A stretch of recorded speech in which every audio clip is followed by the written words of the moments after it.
Hi, folks. I'm Dr. Fazil. You're watching 2025 October Dr. Fazil TV show.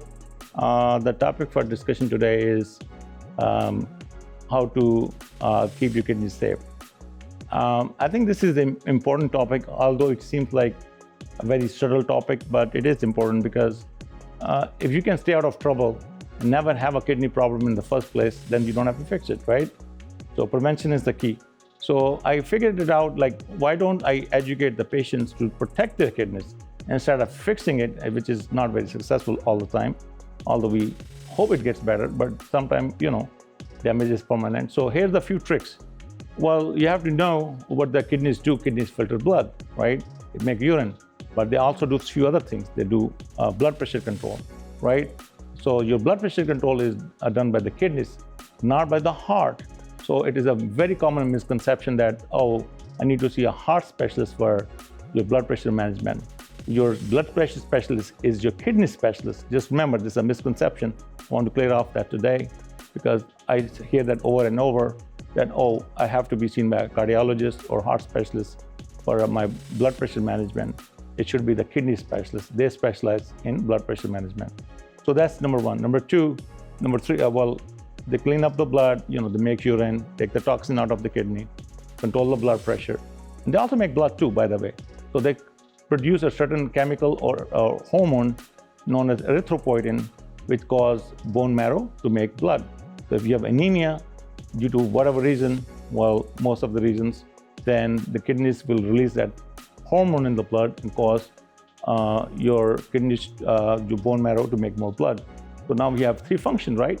So we have urine formation to remove the toxin from the blood, control the volume of the of your body. If you drink too much water, it will get rid of excess water to the urine.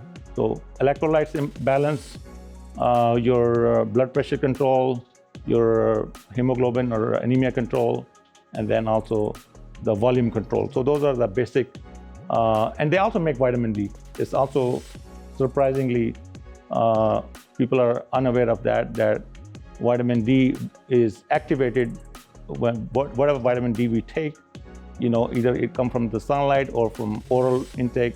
It has to be in activated form to be useful in the body to act on the bones. We call it activated vitamin D. So first it goes to the liver, and that's first time activation.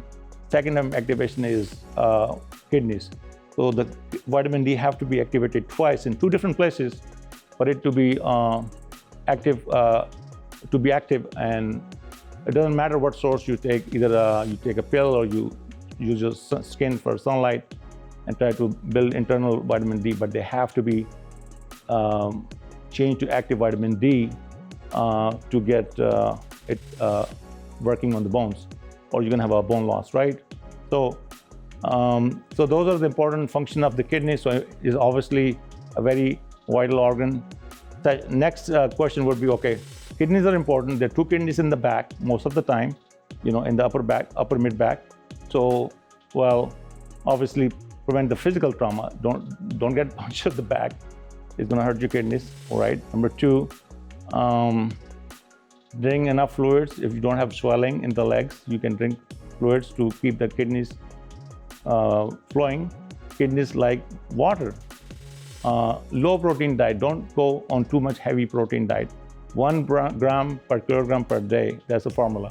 So you 70 kilogram, between 170 to 100 gram of protein you should be able to take without any significant health risk to the kidneys.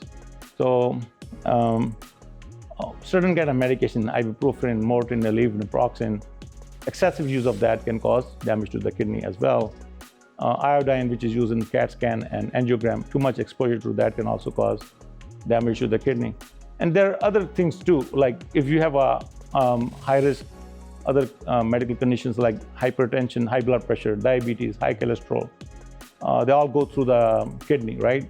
So we need to make sure your diabetes is controlled, your hemoglobin A1C, which is the average of your last 3 months, should be 7 or less. Blood pressure should be 140 top, 90 bottom, should be less than that, or 140 or 90. And then your total cholesterol should be 200 or less.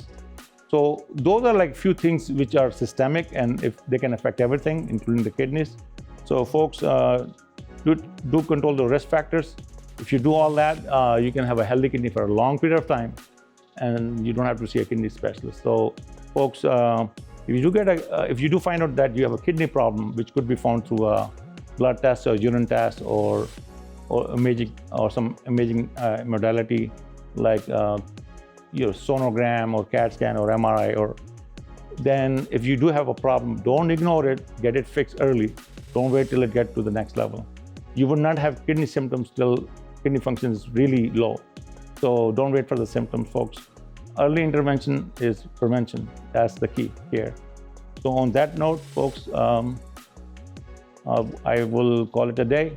I'll be back next month with a more useful topic for your information. Thank you for watching Dr. Fazal TV show.